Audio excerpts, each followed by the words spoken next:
Good evening, everyone. The highlights of the news this Thursday. Traffic accidents. A Beaver County man is being held for murder. And more labor.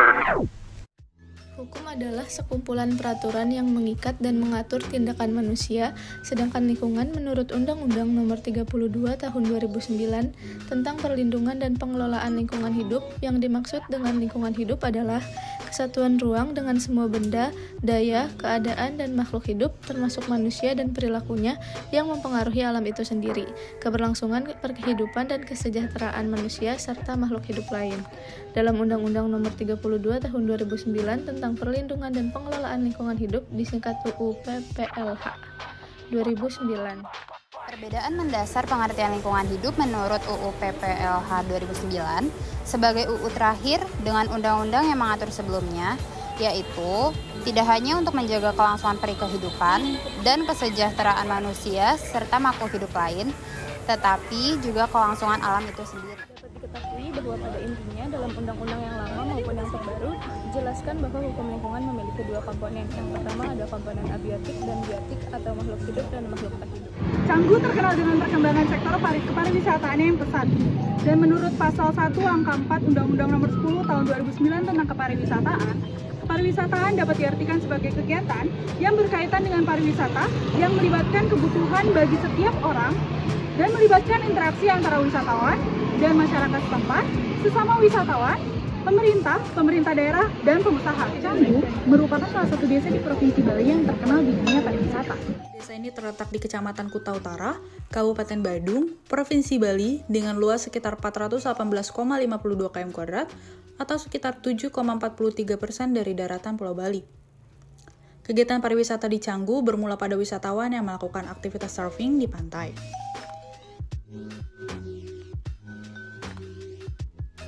Pantai di wilayah Canggu ini terkenal dengan ombaknya yang bagus dan besar. Dan karena keindahannya juga, pada tahun 2004, Pantai Canggu menjadi tuan rumah pada acara Indonesia Surfing Championship, ISC. Selain daripada itu, pada tahun 2013, salah satu pantai di Canggu menduduki posisi 39 dari 100 pantai terbaik di dunia versi CNN. Di daerah Canggu terdapat beberapa pantai, diantaranya Eco Beach, Pantai Canggu, Pantai Seminyak, Pantai Batu Bawang, dan masih banyak lagi.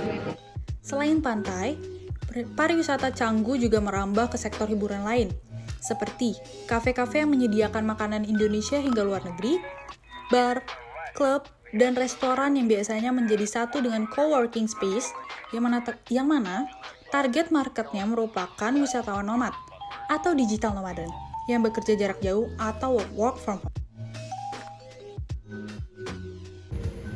Pariwisata di Canggu juga makin berkembang setiap tahunnya. Wisatawan semakin banyak, dan masyarakat di desa Canggu mulai membangun akomodasi pariwisata. Hingga saat ini, tercatat sekitar 170.000 unit akomodasi pariwisata yang tersebar di beberapa wilayah Canggu. Pariwisata di desa Canggu bermula pada sekitar tahun 1980-an. Saat itu desa ini masih satu desa dengan desa Pigubena. Kemudian pada tahun 1996, desa Canggu mengalami pemekaran dan berpisah dengan desa Pigubena. Ia kemudian berdiri sendiri dan mendirikan desa adat.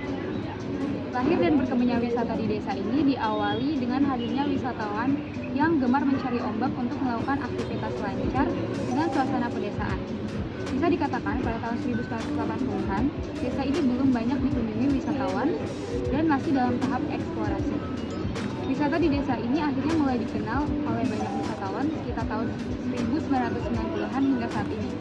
Dikenalnya desa Canggu tidak jauh dari karena potensi alamnya dengan adanya pantai dengan ombak yang bagus dan besar, sehingga cocok untuk kegiatan-kegiatan surfing wisatawan serta menyaksikan indahnya matahari terbenam di pantai yang indah.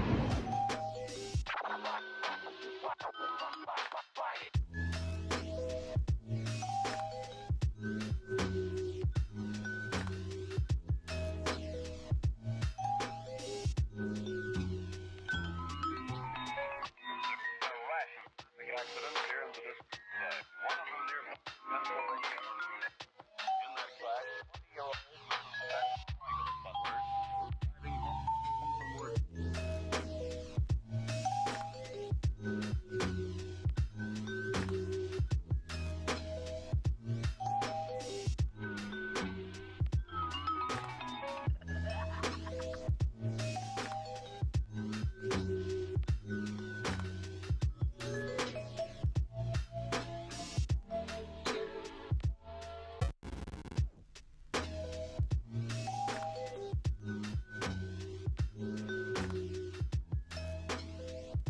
Seiring berjalannya waktu, Canggu mulai menarik perhatian lebih banyak wisatawan.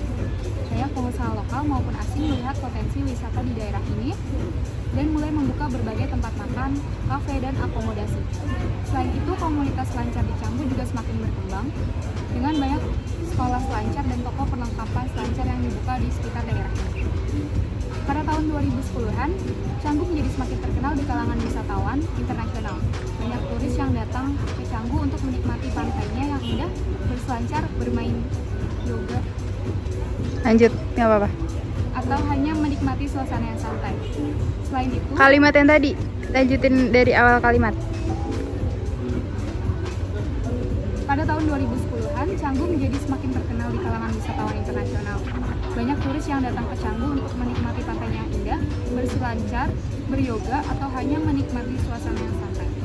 Selain itu, Canggu juga terkenal dengan kehidupan malamnya yang hidup dengan banyak bar dan klub yang menawarkan hiburan malam tersebut. Hampir 70% masyarakat di Canggu mengalihkan mata pencaharian ke sektor pariwisata dan pembangunan. Canggu terus berkembang hingga saat ini. Berdasarkan data dari kantor desa setempat, sebanyak 479 akomodasi pariwisata seperti hotel, restoran, villa, homestay, bar, dan lainnya tercatat pada tahun 2017. Meskipun alih fungsi lahan banyak terjadi di Canggu, akan tetapi hanya sebagian kecil masyarakat yang menjual tanahnya ke investor. Saat ini lahan pertanian dan subak masih dapat dijumpai di beberapa banjar dan kegiatan untuk melihat lahan sawah tersebut diminati oleh para tamu. Dilansir dari salah satu tulisan anonim di salver.com 2010, daerah Canggu juga banyak dipilih oleh ekspatriat yang berasal dari Eropa untuk tinggal sejak 6 tahun yang lalu. Seperti yang kita ketahui, perkembangan wisata di Bali telah mengalami perkembangan yang begitu pesat, baik dari segi kuantitas maupun dari segi kualitas. Di mana perkembangan pariwisata yang begitu pesat dapat menimbulkan permasalahan yang kompleks terhadap lingkungan, seperti pembangunan fasilitas pariwisata, dampak penggunaan alat transportasi, serta dampak pengoperasian industri pariwisata. Hal tersebut tidak hanya mendatangkan dampak positif, melainkan mendatangkan dampak negatif juga, terutama pada lingkungan. Dampak-dampak tersebut salah satunya adalah permasalahan dikarenakan adanya alih fungsi lahan, kemudian ada juga limbah operasional dari restoran ataupun laundry, kemudian adanya overtourism yang akhirnya menyebabkan adanya kerusakan lingkungan, polusi udara karena transportasi yang berlebihan, dan juga adanya kerusakan lingkungan yang mencemari air bersih yang dibutuhkan oleh masyarakat.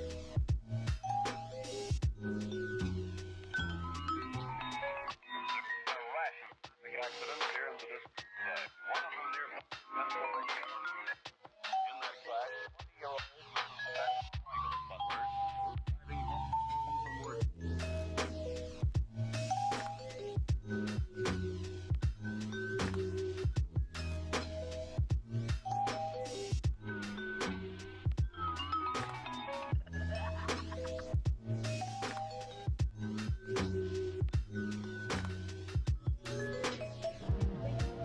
Hal tersebut tidak lepas karena adanya rancangan tata ruang wilayah Kabupaten Bandung yang berlangsung dari 2013 hingga 2033 yang akhirnya menyebabkan adanya pembangunan yang tidak henti-hentinya.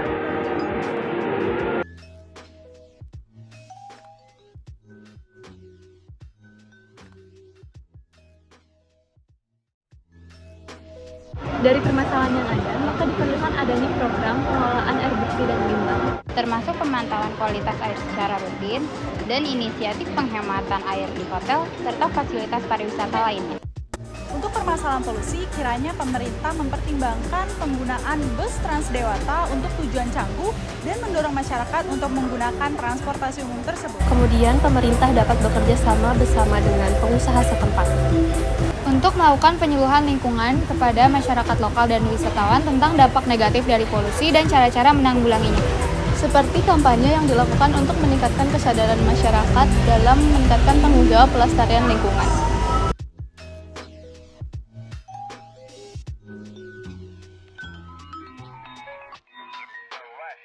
Accidents here in the distance. One of them near Pennsylvania.